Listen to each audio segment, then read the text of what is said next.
சமீபத்துல இந்த stand up comedy அப்படிங்கிறது ரொம்ப பிரபலம். அது நெறைய தனிநபர்கள் வந்து அதுல வந்து அவங்களுக்கான ரசிகர்கள் நெறைய சம்பாரிச்சிருக்கிறாங்க. சமீபத்துல ஒரு ஸ்டாண்ட் அப் காமெடில வந்து அவரு கேட்கிறாரு ஆடியன்ஸ பார்த்து, "நீங்க எப்படி பார்த்து திருமணம் பண்ணிக்கிட்டீங்கன்னும்போது" அவரு ஆடியன்ஸ்லேருந்து ஒருத்தர் சொல்றாரு, "நாங்க ஒரு மேட்ரிமோனில பார்த்தோம். பெரியாரிஸ்ட் மேட்ரிமோனி தேடுனேன். அது கிடைக்கல.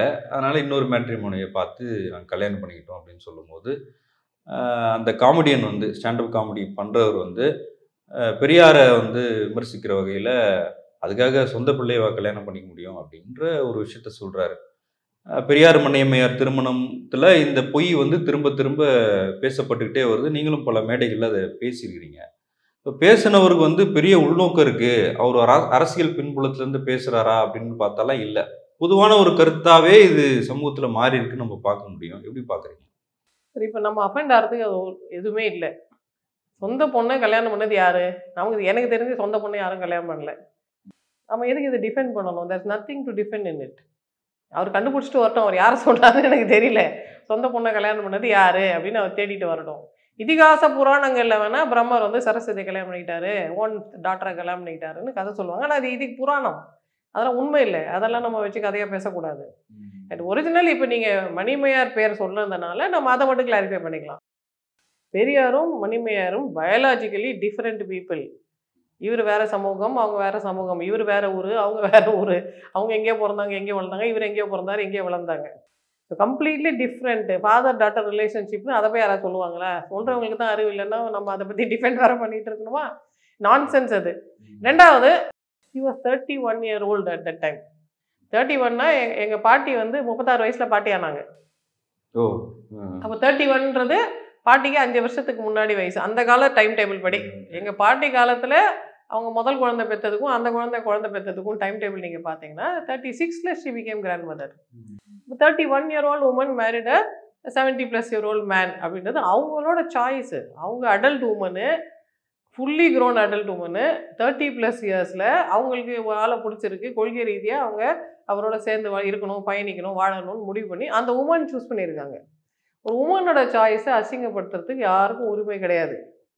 இல்ல நீங்க அது வந்து பெரியார் மணியம்மையாரோட கல்யாணம் பண்ணாருன்னு சொல்றாங்களே தவிர, மணியம்மையார் கல்யாணம் பண்ணாங்கன்னு சொல்ல மாட்டேன். மணியம்மை சோஸ் டு மேரி ஹிம்ன்றதை ஏன் நீங்க சொல்ல மாட்டேன்றீங்க? இல்ல அந்த ஏற்பாட செய்றவர் பெரியார் இல்ல. அந்த பொண்ணு வந்து குழந்தை இல்ல சார். என்னையே பலி கொடுத்து இந்த ஏற்பாட்டை செய்கிறேன்னு பெரியார் ஆ. சொல்றாரு. அப்ப அவரோட சாய்ஸ் என்ன? மணியம்மையோட சாய்ஸ் அதுல இருக்கா? Maniammai could have said no. அவங்க வந்து மணியம்மை வந்து ஒரு பெரியார் தொண்டரா ஃபீல் பண்றாங்க. தலைவர் ஒரு முடிவு எடுக்கிறாருன்னு ஒத்து ஒத்து போயிருக்கலாம்ல. போறாங்க. ஸோ அவங்க 2 பேருக்கும் 2 அடல்ட் கன்சென்டிங் அடல்ட்டுக்கு நடுவுல நடக்கிற ஒரு கான்ட்ராக்ட் இது. இதை பத்தி நம்மலாம் பேச வேண்டிய அவசியம் இல்லை. உண்மையிலேயே பயாலாஜிக்கல் டாக்டரா இருந்து பெரியார் அப்படி பண்ணியிருந்தாருன்னா நான் கூட கேட்பேன், ஏன் உனக்கு ஏதாவது அறிவு இருக்காயா இப்படி பண்ணுவியா? நான் கூட தான் கேட்பேன். ஆனா அது உண்மை இல்லையே. அப்புறம் எதுக்கு செயற்கையா அதை பத்தி செட்டப் பண்ணி நம்ம பேசிட்டே இல்ல இருக்கணும்? ஆனா பெரியார் என்ன பண்றாருன்னா, என்னுடைய சொத்துக்கு ஒரு வாரிசு வேணுங்கிற அடிப்படையில தான் அது நடக்குது. அப்ப மணியம்மையார் வந்து வாரிசு அப்படின்னு அறியப்பட்ட ஒரு சூழல்ல மனைவியா ஏத்துக்கிறதுன்னு இருக்குல்ல, அங்கதானே அந்த கான்ட்ரோவர்சி வருது. இப்ப நம்ம இந்த வரலாறை எதுக்கு நம்ம எக்ஸ்பிளைன் பண்ணணும்? அது உண்மை இல்லை. he is not father, she is not daughter. ஆமா. இதை எதுக்கு விளக்கமா அதை மதிச்சு உட்கார வச்சு பாப்பா தம்பி உனக்கு எக்ஸ்பிளைன் பண்ண நீ புரிஞ்சுக்கோ நம்ம சொல்றது வந்து நாட் ரெக்வயர்ட். இதை பார்க்குற பொதுமக்களுக்கு நம்ம சொல்ல வேண்டியது என்னன்னா, பெரியார் வந்து ஐயோ அந்த பொண்ணு எனக்கு ரொம்ப பிடிச்சிருக்கு, அந்த ஃபிகரை பார்த்து நான் மயங்கிட்டேன், அவனோட போய் நான் குடும்பம் நடத்தியே ஆகணும்லாம் நினைச்சு கல்யாணம் பண்ணல. எனக்கு குழந்தைகள் இல்லை, நான் ஒரு குழந்தைய தத்தெடுக்க முடியாது, நான் ஏற்கனவே நிறைய பேர் அப்படி வளர்த்து பார்த்துட்டேன், எனக்கு அது வந்து செட் ஆகலை, அவங்க எனக்கு ட்ரூவா இல்லை, இந்த பெண் என் கூடவே பயணிக்கிறாங்க, இந்த பெண் எல்லாத்தையும் விட்டுட்டு என் கூட வந்து இருந்து எனக்கு பணிவிடை செய்து எனக்கு எல்லாமே செய்கிறாங்க, I choose her as my heir, என் லீகல் ஹேராக இந்த பொண்ணை நான் சூஸ் பண்ணுறேன். ஆனால் அன்றைக்கி இருந்த சட்டத்தின்படி ஒரு திருமணமாகாத பெண்ணை லீகல் ஹேராக சூஸ் பண்ணால் அன்றைக்கி உமனுக்கு தான் ப்ராப்பர்ட்டி ரைட்ஸ் எல்லாம் கிடையாதுல்ல, உமனுக்கு தான் எந்த ரைட்டும் கிடையாதுல்ல. அன்றைக்கி இருந்த சூழ்நிலையில் விதவுட் அ லீகல் கான்ட்ராக்ட் அவரால் அந்த பெண்ணுக்கு எதுவுமே செய்திருக்க முடியாது. He needed a legal contract.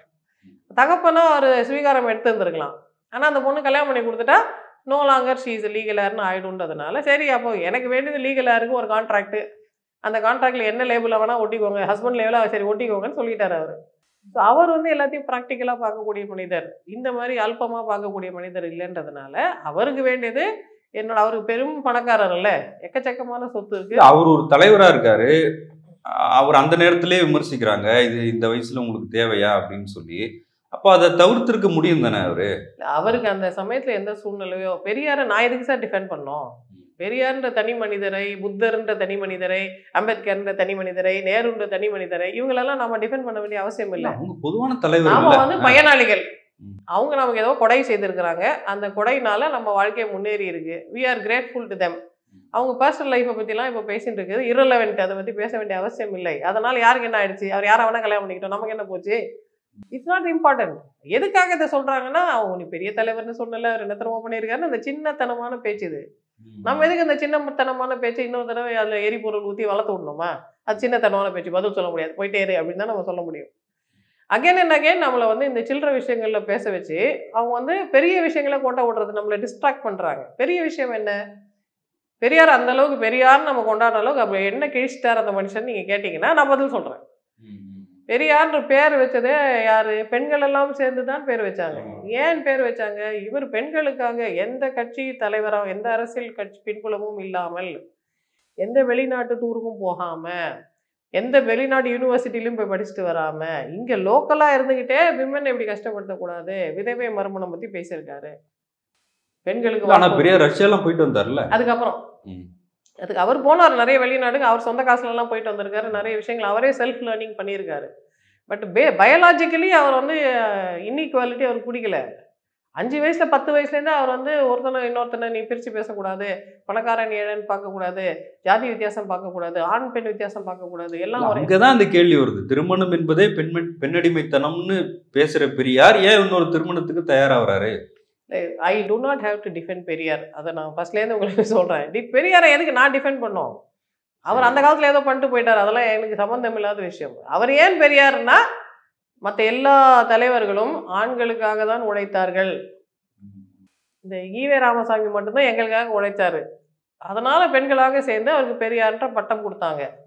நீங்கள் வேறு எதை வேணாலும் சொல்லிக்கோங்க சார். ராமர் கூட ஒரே ஒரு அகலிகைக்கு சாப விமோசனம் கொடுத்தாரு, அதனால ராமர் உத்தம. ராமரை பற்றி நம்ம நெகட்டிவாக சொன்னால் என்ன சொல்லுவாங்க? நீங்கள் என்ன ராமரை பற்றி இப்படிலாம் சொல்லிட்டீங்க, அவர் சீதையை கஷ்டப்படுத்தினார், அகலியை எவ்வளோ நல்லா வச்சுருந்தார் தெரியுமான்னு சொல்லுவாங்க. ஒரே ஒரு அகலியை நல்லா வச்சிருந்து ஒரு ராமரை நீங்கள் சாமின்னு கொண்டாடுறீங்களே. தமிழ்நாட்டில் இந்த அத்தனை பெண்களோட வாழ்க்கையிலும் ஒளி ஏற்றி வைத்த மனிதனே நாங்கள் பெரியார்னு சொல்லக்கூடாதா? அவரை நீங்கள் சிறுமைப்படுத்தி எதாவது அல்பமாக பேசுவீங்க, அந்த அல்பத்துக்கெல்லாம் நாங்கள் பதில் சொல்லணுமா? அதுக்கெல்லாம் பதில் சொல்ல முடியாது. அவர் பெரியார். ஏன் பெரியார்னா, அவர் பெண்களுக்காக உழைத்தார், அதனால் அவர் பெரியார். அவர் என்னென்ன சில்லற வேலை பண்ணியிருந்தாலும், அவர் என்னென்ன அசிங்கங்கள் பண்ணியிருந்தாலும், அப்படி பண்ணதான் நீங்கள் நினைச்சாலும், வாட் எவர் இட் டசன்ட், ஒரே நான் ஒரு காலத்தில் அப்படிதான் இருந்தேன்னு சொல்லியிருக்காருல்ல. அவர் எதை மறைச்சார் சார்? அவர் எதையுமே மறைக்கல.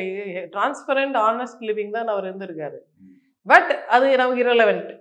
நமக்கு எது ரெலவெண்ட்? இன்றைக்கும் பெண்களுக்கு ஏதாவது பிரச்சனை வந்ததுன்னா, இன்றைக்கும் பெண்களுக்கு சப்போர்ட்டாக இருக்கிறது பெரியாராக தான் இருக்காரு. அவர் செத்து போய் இத்தனை வருஷம் ஆனாலும் அவங்க பெரியார் பேர் சொல்லிட்டாங்கன்னா அந்த லேடியை டிஸ்டர்ப் பண்ணக்கூடாது, அந்த ஆளை டிஸ்டர்ப் பண்ணக்கூடாது அப்படின்னு நினைக்கிறாங்க. நீங்கள் பெரியாரை ரொம்ப பெரிய சேவைகள் செய்த மனிதரை, கொடைகள் செய்த மனிதரை நீங்கள் சின்ன விஷயத்துக்கு, ஒரு பெண் விஷயத்தில் நீங்கள் அற்பமாக பேசி அவரோட மகிமையை குறைக்கலாம் நீங்கள் முயற்சி பண்ணீங்கன்னா, we are not even ready to answer that question. தேவையில்லாத so insignificant. அது ஒரு லொட்டு லொசுக்கு. ஆமாம், அது ஒரு ரொம்ப லொசுக்கு. அதுக்கு பதில் சொல்ல முடியாது. நீங்கள் அவர் எந்த ஹாஸ்பிட்டல் கட்டினாலும் பேசுங்க. குழந்தைங்களுக்கு ஹாஸ்பிட்டலே இல்லாத ஊரில் அவர் பாக்கெட்லேருந்து காசு எடுத்து கொடுத்து வார்டு கட்டுங்கன்னு ஒரு மனுஷன் சொல்கிறாரு. நீங்கள் பெரியார்னு கூப்பிடாம வேற என்னன்னு கூப்பிடுவீங்க அவரை? அதுக்காக தான் அவர் சொத்தை காப்பாற்றுன்னு நினைக்கிறாரு. ஆமாம், அவர் செய்த சேவைகள் என்ன, அவர் நடத்தின அனாதாசிரமங்கள் என்ன, அவர் எத்தனை நூலகங்கள் நடத்தினார், பெண்களுக்காக பாலிடெக்னிக் திறந்தாரு, முதல்ல பெண்கள் பேண்ட் சட்டை போடுற யூனிஃபார்ம் வச்சிருந்த காலேஜ் அவரோட காலேஜ். அதை பேசுங்களேன். அவர் பர்சனல் லைஃப்பில் நடந்த அல்பமான விஷயத்தை கூட வந்து பெருசுப்படுத்தி பேசுகிறீங்களா? அவர் பப்ளிக் லைஃப்பில் இவ்வளோ பண்ணியிருக்காரு, அதெல்லாம் கொஞ்சம் பேசுங்களேன். பட் ஓவரால் அதில் இருக்கிற இன்சல்ட் யாருக்குண்ணா சார்? இதில் பெரியார் வந்து திருமணம் செய்துட்டாரு போயிட்டாரு, அதெல்லாம் அவர் man whatever he did, அவரோட ஸ்டேச்சருக்கு அவர் தன்னை டிஃபெண்ட் பண்ணிக்க வேண்டிய அவசியம் இல்லை. அந்த உமன் இருக்காங்கல்ல, 31 வயது ஒரு பெண், அந்த காலத்துலேயே அந்த லேடியை போட்டு டார்கனிஷ் பண்ணி, டேமேஜ் பண்ணி, விக்டிமைஸ் பண்ணி அந்த உமனை கஷ்டப்படுத்திட்டு, அவங்க இறந்த பிறகும் அந்த லேடியை பேரை போட்டு அவரோட சொந்த பொண்ணு தெரியுமானா, இதெல்லாம் என்ன நான்சென்ஸு? அந்த உமன் பாயிண்ட் ஆஃப் வியூலேருந்து ஐ ஸ்ட்ராங்லி டிஃபெண்ட். ஒரு woman she is decided to marry a man irrespective of his age. நான் சூஸ் பண்ணுறேன், நான் சைன் போடுறேன்னு ஒரு பொண்ணு வந்து சைன் போடுது, அவ்வளோதான் அதுக்கு மரியாதை. அதுக்கு மேலே யாரும் அதை பற்றி பேசக்கூடாது.